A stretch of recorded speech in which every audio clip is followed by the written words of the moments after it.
সবাইকে শুভেচ্ছা জানাচ্ছি এবং সেই সাথে কৃতজ্ঞতা জানাচ্ছি ২১শে পরিষদকে, যারা প্রয়াত হয়েছেন তাদের নিয়ে আলোচনা করবার জন্য। এটা সাধারণত হয়ে ওঠে না, আমরা করি না, যেটি উচিত। দেখেন, আজকে 4টি ছবি বের। রফিকুদ্দৌলা নবী 1963 সালে জন্মগ্রহণ করেছেন, আমার ছোট। মোস্তাফিজুর রহমান সাহেব জন্মগ্রহণ করেছেন 1966 সালে, আমার ছোট। মন্তোষ বাবু জন্মগ্রহণ করেছেন 1972 সালে, আমার ছোট। নাজমুল হক সাহেব জন্মগ্রহণ করেন 1976 সালে, অনেক ছোট। বললাম এই কারণে, অনেক ছোট মানুষটা আমাদের ছেড়ে চলে গেছে। এই চারজনই নগর সাংস্কৃতিক অঙ্গনটাকে মানে তুলে ধরবার জন্য বা বিকশিত করবার জন্য তারা সবাই প্রাণবন্ত চেষ্টা করেছেন, অবদান রেখেছেন বলেই ২১শে পরিষদ সহ নগর সাংস্কৃতিক অঙ্গন সমৃদ্ধ হয়েছে। আমি প্রথমে আলোচনা করবো রাব্বিকে নিয়ে। রাব্বি হচ্ছে আমার সবচেয়ে বেশি ঘনিষ্ঠ। আমি মনে করি, আমি দাবিও করি যে রাব্বি নওগাঁয় যাদের সাথে মেশামেশি করতেন, আমি বয়সে বড় হলেও আমি মনে করি, দাবি করি, আমার সে সবচেয়ে বেশি ঘনিষ্ঠতা ছিল। অর্থাৎ আমি যখন 1986 সালে বা 87 সালে রাজশাহী থেকে বদলি হয়ে নওগাঁয় জয়েন করি, চাকরি করতে হয় তথ্য বিভাগে। জয়েন করবার পরে একদিন নওগাঁ স্টেডিয়ামে স্বাধীনতা দিবস কিংবা বিজয় দিবসের যে অনুষ্ঠানমালা, স্টেডিয়ামের যে কুচকাওয়াজ, সেখানে আমার দায়িত্ব পড়েছিল ওই অনুষ্ঠানে ধারা বর্ণনা দেওয়ার জন্য। তো ধারা বর্ণনা যথারীতি দিয়েছি। শেষ হওয়ার পরে একটি ছেলে আমার কাছে আসে। সম্ভবত আসে এই জন্যই, তারা আগে থেকে আবৃত্তি চর্চা করে। আমি নগাঁয় তখন নাই। আমি 1981 সালে পড়াশোনা শেষ করবার পরেই রাজশাহী চলে গেছি চাকরি নিয়ে। 86 সালে 87 সালে আসার পরে স্টেডিয়ামে প্রথম একটি ছেলে আমার কাছে এগিয়ে আসে। সম্ভবত কেন বলছি যে ধারা বর্ণনা সম্ভবত তার ভালো লেগেছে। ধারা বর্ণনার যে মানে ধরনটা, সেটা তার পছন্দ হয়েছে এবং তার মনে মধ্যে একটা ধারণা হয়েছে যে এই উচ্চারণ এবং শব্দ চয়ন নিয়ে আমরা যদি একটা সংগঠন করি শব্দের সুস্থ ধারার শব্দ উচ্চারণের ক্ষেত্রে, তাহলে মনে হয় আমরা সমৃদ্ধ বানাবো মানুষ। এই আশায় তিনি সঙ্গে সঙ্গে স্টেডিয়ামে আমার কাছে দৌড়ে গেছেন এবং সেই পরিচয় সূত্র ধরে আমরা মাত্র কয়েকদিনের মধ্যে রাব্বি, মতি, আমি রাব্বি, মতি তিনজন মিলে আবৃত্তি পরিষদের একটা খসড়া কাঠামো দাঁড় করি। আহ্বায়ক কমিটি, আমি আহ্বায়ক এবং রাব্বি এবং মতি হলেন সদস্য। তিনজনের কমিটির একটা আবৃত্তি পরিষদ।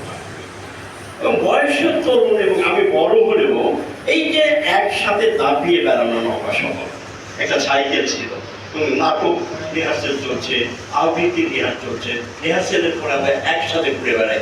এইখানে রাব্বি হচ্ছে আমার সবচেয়ে বেশি ঘনিষ্ঠ এবং কাছের মানুষ ছিল। এখানে বসে আছি, মনে হলো হঠাৎ করে আসলে কি খবর, এই যে স্টাইল, আমরা আগে ইয়ে খেতে যাবো, বিরিয়ানি খেতে যাবো, একটা প্রোগ্রাম চলছে, উঠে দাঁড়িয়ে না বিরিয়ানি খেতে যাবো। মানে একটা মানুষ কত প্রাণবন্ত হলে এতটা মানুষের হৃদয়ে জায়গা করে নেয়। আমি বিশ্বাস করি না রাব্বি আমাদের মাঝে নেই। আমি বসে আছি, ওনার পাশে রাব্বি আছে, একসাথে রিহার্সেল করছি, আবৃত্তি করছি। এইগুলো রাব্বি। আর বেশি কথা বলার সময় বেশি লেগে যায়, অনেক কথা বলার আছে রাব্বিকে নিয়ে। হঠাৎ করে আমার বাসায় দাঁড়িয়ে, আমি মুড়ি মুড়ি খো কি আছে দেখি, একবারে আত্মীয় যে খাবার করে পারিবারিক সম্পর্ক ছিল আমার। ওদের বাসায় একই রাব্বি। আমি 3টি মানুষকে চিনতাম বেশি ঘনিষ্ঠ ভাবে। মনোজ বাবুকে চিনি কেন, হিল্লোর সরকার অক্ষ, তার ছেলে ছিল মেধাবী, আবৃত্তি এবং বিতর্কে এত ভালো ছিল। শিশু একাডেমিতে বিভিন্ন প্রতিযোগিতা আমি সেগুলো বিচারক থাকা, আমি অবাক হয়ে যেতাম তার উচ্চারণ এবং বিতর্কের যে ধরন, উপস্থাপন, কথা বলার যে স্টাইল, অবাক হয়ে যেতাম। পরে জিজ্ঞেস করলাম, ওকে জিজ্ঞেস করেছিলাম তোমার বাবাকে, তারপরে বাবার সাথে আসতো, বাবাকে পরিচয় দিত। ওর বাবা ছিল ছিল অমায়িক একটা মানুষ, খুব সুন্দর ব্যবহার, কথাবার্তা চমৎকার ভাবে বন্ধু সুলভ আচরণ করবেন। এই হেমদাদ মানে তাকে চিনতাম হিল্লোল সরকার অর্থের মাধ্যমে তার বাবাকে দেখেছে। আর মোস্তাক ভাই যদি বয়সের ছোট কিন্তু আমি তাকে বড়ই মনে করতাম। রাজনীতি করতেন, বাম ঘরানার রাজনীতি করতেন, আমিও বাম ঘরানার রাজনীতির সাথে সম্পৃক্ত ছিলাম।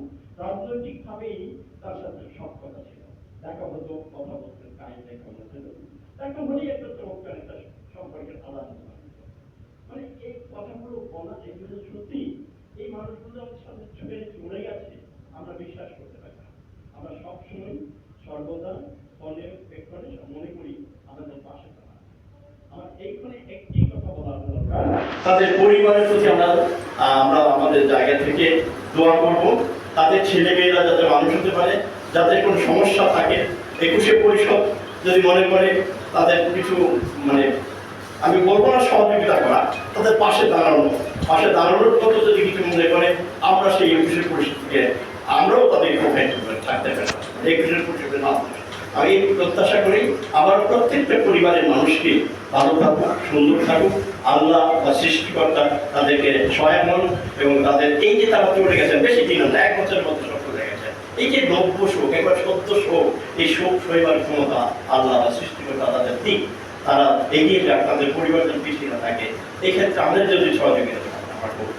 সবাই ভালো থাকবেন, সুস্থ থাকবেন এবং যারা প্রয়াত হয়েছেন তারা সেই জগতে গিয়ে ভালো থাকবেন, আল্লাহ তাদেরকে ভালো জায়গায় রাখেন, এই দোয়া করি। আসসালামু আলাইকুম।